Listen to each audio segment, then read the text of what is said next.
but certainly this was a game that obviously either side could come out on top. Especially in the context of last night, as you mentioned. Yeah. What it says about the character of your team and how far it's come. Well, I think it says a lot that we've shown the ability to come back before this season and to bounce back in terms of a loss or bounce back in terms of a game and fight our way back to victory. And so we've been able to show that kind of heart and determination before, and obviously I'm pleased that we've been able to do it in a very tough environment against an outstanding basketball team here this evening. What did you say in the final timeout? I'm not really sure. I can't remember. A lot that was going on, but I just told our kids I was proud of the effort that they put forth the entire night, and I thought that if we could get obviously the last stop, and we're going to play our defense and do what we normally do. It was on us, and I already mentioned that in the huddle. It's on us, and they certainly came through. Coach, you talk about the contribution you got from the big men, Casey and Wright. Yeah, I think both of our post guys have been tremendous for us, and they've been able to anchor the front line. They've been able to rebound the ball for us, block shots, and certainly score. We're a team that we pride ourselves on going inside out, and I think we have really good balance on our team, as Penn does. And so, certainly I think those two kids played exceptional games, and obviously this young man here beside me did as well. Oliver, on that last play, going to the basket, trying to take the lead, were you just trying to do anything you could, scratching and clawing to get to the basket, or did you have an idea of what you were doing going into that play that led you to drive baseline like that, or what was your mindset there? I don't know if I just saw a smaller guy on me. Knew we tried to drive to the basket better than taking a jumper, because then we were in the double bonus. You can also get fouled shooting the ball. So I tried to take it strong. I think I went off too, hopefully. And just try to get to the rim. No, whatever. But but obviously there were so many plays that led to that. Keith and Kyle have just been monsters, and like Coach said, we know that they're the most important part of our team, because if we don't establish ourselves down low, then Christian, Brandon, Laurent, and I mean, we don't get the opportunities that we get. So those guys carried us along the way, but everybody made great plays to get to that point, and especially Brandon's jump ball in the corner on Rosen was just extremely heady and just a smart play, but big time winning play. So. Oliver, you're one of the elder statesmen on this team. You've seen Harvard basketball rise over the last couple of years. What is the way in which you guys won this game, mean for you, and how far this program's come? Well, I mean, this is what it's all about. We're putting tough opportunities to try to win games. I mean, we started off the season well, but we were at home, and that's what every single person on this team came in to do. Now it's every single player has been recruited by Coach Amaker, and we want to win an Ivy League title, and that's what we've said, and that's what we're going to continue to try to do. So winning these tough games is just imperative to do that. So yeah, it's been awesome. Oliver, what's it like playing a game like this where you have those huge swings of emotion at the end of regulation and then the first overtime? It's really tough, but as an older guy on the team, especially as a captain, it's Keith and my responsibility to keep everybody, kind of covered. I mean, they kind of rip your heart out when we thought that Brandon got fouled, and then maybe some other things could have gone in other ways, but I mean, obviously the refs made the right calls. But yeah, so he's trying to stay level-headed throughout the entire game. We got up big and we let them creep back in. It's the same thing in that. But yeah, obviously there's some big plays. But try to stay level-headed and always know that you'll get opportunities. And we made some big plays in that second overtime to get back into it. You talked about the stop at the end. When Rosen had the ball, would think that it's maybe a safe bet that he was probably going to be the one who would try to score. What did you see being on the court and watching that play?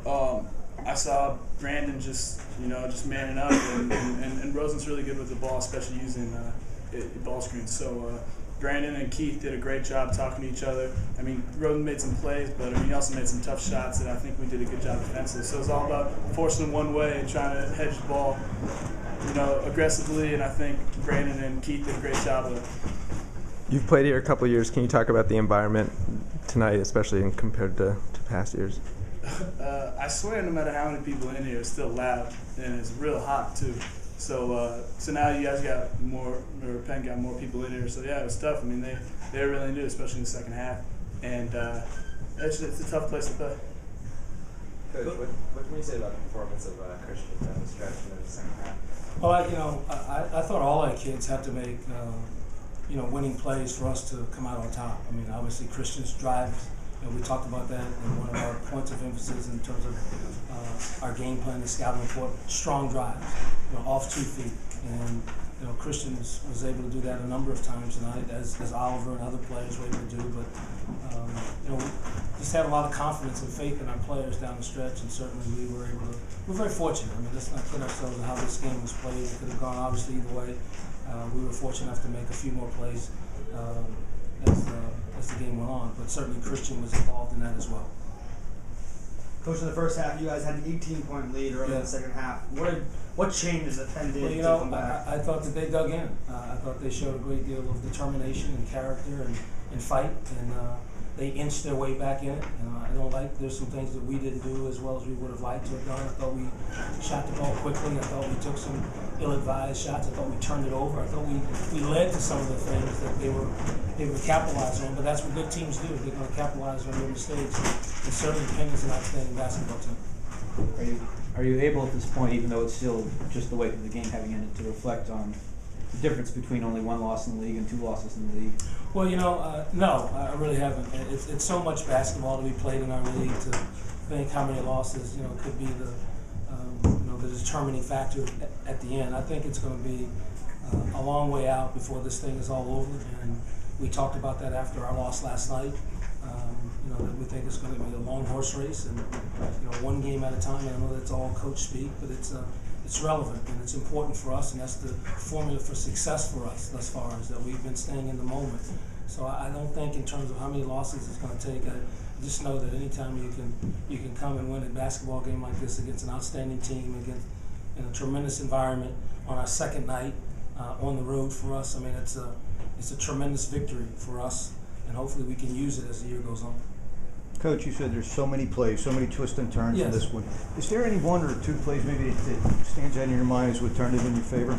Well, obviously the jump ball, that we were able to tie up at the end. I just thought that we played with a lot of poise, and as Penn did. I mean, both teams had to show so many different things in terms of making big plays and shots, and Rosen's 3. And I thought the play that we made at the end by not fouling on the drive. We have a saying: don't foul the dribbler or the jump shooter. Now, though we did both of those a heck of a lot tonight, but not fouling on the drive, having disciplined defense. I thought that was as big as any play we made.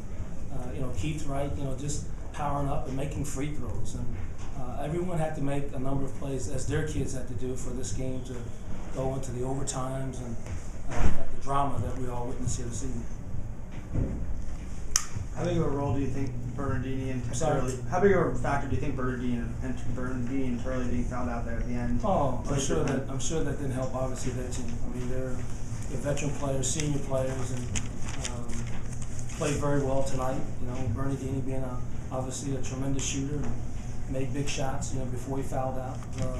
No question about it. I mean, a game like this, where you don't have this many minutes to be played, and physical game. Clean game, and everything was played hard, and you're going to have situations where some kids are going to be in foul trouble and maybe foul out, so I'm sure that didn't help them. Anything else for Coach? Yeah.